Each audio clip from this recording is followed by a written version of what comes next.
السلام علیکم ورحمۃ اللہ وبرکاتہ۔ بسم اللہ الرحمن الرحیم، والصلاة والسلام علی رسولہ الکریم وعلی آلہ وصحبہ اجمعین، اما بعد۔ میرے محترم بھائیوں، بہنوں، دوستوں، بچوں، بچیوں، رمضان کی برکتیں اللہ تعالی ہم سب کو نصیب فرمائے۔ اب تو جاتا ہوا رمضان ہے۔ ایک مرتبہ اللہ کے نبی صلی اللہ علیہ وسلم اپنے صحابہ سے فرما رہے تھے کہ بنی اسرائیل میں 4 انبیاء تھے جنہوں نے 80 سال اللہ کے راستے میں جہاد کیا۔ تو صحابہ افسوس سے کہنے لگے، یا رسول اللہ، ہماری تو عمر بھی 80 سال نہیں ہوتی، کم لوگ ہی اس عمر تک جاتے ہیں، اور جب 80 سال کے ہو جاتے بھی ہیں تو کسی کام کے نہیں رہتے، تو پھر وہ تو ہم سے بہت آگے نکل جائیں گے۔ تو میں قربان جاؤں ان صحابہ پر جن کی دلداری کے لیے اللہ قرآن اتارتے تھے۔ سبحان اللہ۔ ایک واقعہ یاد آ گیا، ایک آیت آئی، لا یستوی القاعدون من المؤمنین والمجاہدون فی سبیل اللہ۔ یہ آیت آئی کہ گھر میں بیٹھنے والے اور جہاد کرنے والے برابر نہیں ہیں۔ جب آپ نے یہ آیت سنائی تو اس محفل میں ایک صحابی بیٹھے ہیں، عبداللہ بن ام مکتوم، وہ نابینا تھے۔ وہ کہنے لگے، یا رسول اللہ، میں تو جہاد کے قابل ہی نہیں ہوں، تو آپ کا رب کہہ رہا ہے کہ گھر میں بیٹھنے والے اور جہاد کرنے والے برابر نہیں، تو مجھے تو اندھا اللہ نے بنایا، تو میں اس نعمت سے محروم ہو گیا، تو میرے لیے کوئی گنجائش نہیں ہے۔ تو سبحان اللہ، جبریل دوبارہ واپس آئے ایک لفظ لے کر، پورا جملہ نہیں، صرف ایک لفظ۔ پہلے آیت اتری، لا یستوی القاعدون من المؤمنین والمجاہدون فی سبیل اللہ۔ تو ابھی عبداللہ بن ام مکتوم کی فریاد ختم ہوئی کہ جبریل اتر آیا کہ یا رسول اللہ، اللہ فرما رہے ہیں، اب اس آیت کو یوں پڑھا جائے، لا یستوی القاعدون من المؤمنین غیر اولی الضرر والمجاہدون فی سبیل اللہ، کہ جو لوگ گھر میں بیٹھے ہوئے ہیں اور ان کو کوئی عذر نہیں ہے اور وہ اللہ کے راستے میں جہاد نہیں کرتے، تو وہ اور اللہ کے راستے میں جہاد کرنے والے برابر نہیں۔ ہاں، جن کو عذر ہے اور وہ اس عذر کی وجہ سے نہیں جا سکتے، تو ان کے لیے اتنا ہی اجر ہے جتنا اللہ کے راستے میں جہاد کرنے والوں کا اجر ہے۔ یہ ایک ایسی جماعت اللہ نے دنیا میں بھیجی، 1,24,000 صحابہ تو حج میں تھے، صحابہ کی تعداد اس سے زیادہ ہے، وہ 1,24,000 حج کی حاضری تھی۔ تو اللہ تعالیٰ نے ان کی طفیل پوری امت پہ کرم کیا۔ جب وہ غمگین ہوئے کہ ہم تو 80 سال جیتے بھی نہیں، تو ہم ان کے برابر کیسے ہوں گے، تو جبریل آ گئے، یا رسول اللہ، اپنی امت کو ایک خوشخبری دیجیے، انا انزلناہ فی لیلۃ القدر وما ادراک ما لیلۃ القدر لیلۃ القدر خیر من 1000 شہر تنزل الملائکۃ والروح فیہا بإذن ربہم من کل امر سلام ہی حتی مطلع الفجر۔ سبحان اللہ۔ اللہ تعالیٰ نے فرمایا کہ ہم نے قرآن کو لیلۃ القدر میں اتارا۔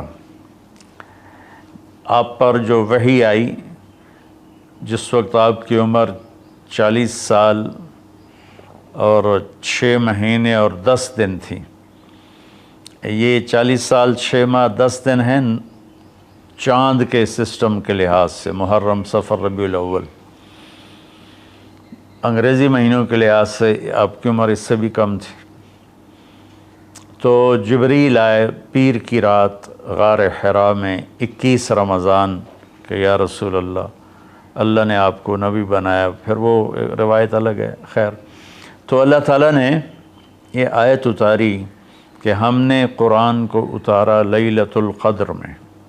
پھر اللہ کہتا ہے وما ادراک ما لیلۃ القدر، تمہیں کوئی خبر بھی ہے کہ لیلۃ القدر کیا ہے؟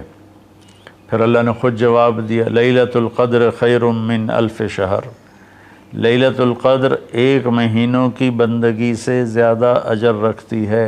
ایک رات عبادت کرو تو 1000 مہینوں سے اس کا اجر زیادہ ہے، 83 سال سے بھی اوپر چلا گیا۔ پھر اللہ نے دوبارہ فرمایا کہ لیلۃ القدر کیا ہے؟ تنزل الملائکۃ، اس میں فرشتے اترتے ہیں، والروح، جبریل اترتا ہے، فیہا من کل امر سلام ہی حتی مطلع الفجر، اور یہ فجر کی طلوع فجر تک یہ رات اپنی برکتوں کے ساتھ رہتی ہے۔ اب اللہ تعالیٰ نے لفظ قدر کے جتنے مطلب تھے نا، سب کا احاطہ کیا ہے اس چھوٹی سی صورت میں۔ انا انزلناہ فی لیلۃ القدر، ہم نے اس کو لیلۃ القدر میں اتارا۔ وما ادراک ما لیلۃ القدر، تمہیں پتہ ہے لیلۃ القدر کیا ہے؟ تو قدر کا معنی قیمت بھی ہوتا ہے، تو اللہ نے کہا لیلۃ القدر خیر من الف شہر، کہ اس کی قیمت 1000 مہینوں سے بھی زیادہ ہے۔ قدر کا معنی تعظیم بھی ہوتا ہے، تو اللہ تعالیٰ نے اگلے میں یہ ارشاد فرمایا کہ یہ ایسی تعظیم والی رات ہے کہ جبریل بھی آتا ہے زمین پر اور فرشتے بھی آتے ہیں زمین پر۔ قدر کا ایک معنی تنگی بھی ہوتا ہے، فقدر علیہ رزقہ فیقول ربی اہانن، تو اللہ تعالیٰ اسی میں یہ فرما رہے ہیں کہ اس رات زمین پر اتنے فرشتے اترتے ہیں کہ زمین تنگ پڑ جاتی ہے، تنگ پڑ جاتی ہے۔ اور قدر کا معنی پیمائش بھی ہوتا ہے، تو اللہ تعالیٰ نے کہا سلام ہی حتی مطلع الفجر، اس رات کی لمبائی چوڑائی کیا ہے؟ سورج ڈوبنے سے اس کی رحمتیں شروع ہوتی ہیں اور فجر کے طلوع ہونے تک اس کی رحمتیں باقی رہتی ہیں۔ اس طرح قدر کے لفظ کے ہر معنی کو اللہ نے انتہائی خوبصورتی کے ساتھ اس چھوٹی سی صورت میں بیان فرمایا۔ تو اللہ تعالیٰ نے ہمیں اتنی ہمارے ساتھ مہربانی فرمائی کہ ہم اگر ایک رات جاگ لیں تو ہم 83 سال کی بندگی سے زیادہ اجر پا سکتے ہیں، لیکن اللہ نے اس کو چھپا دیا۔ 21، 23، 25، 27، 29 ان 5 راتوں میں چھپا دیا۔ اچھا چھپایا کیوں؟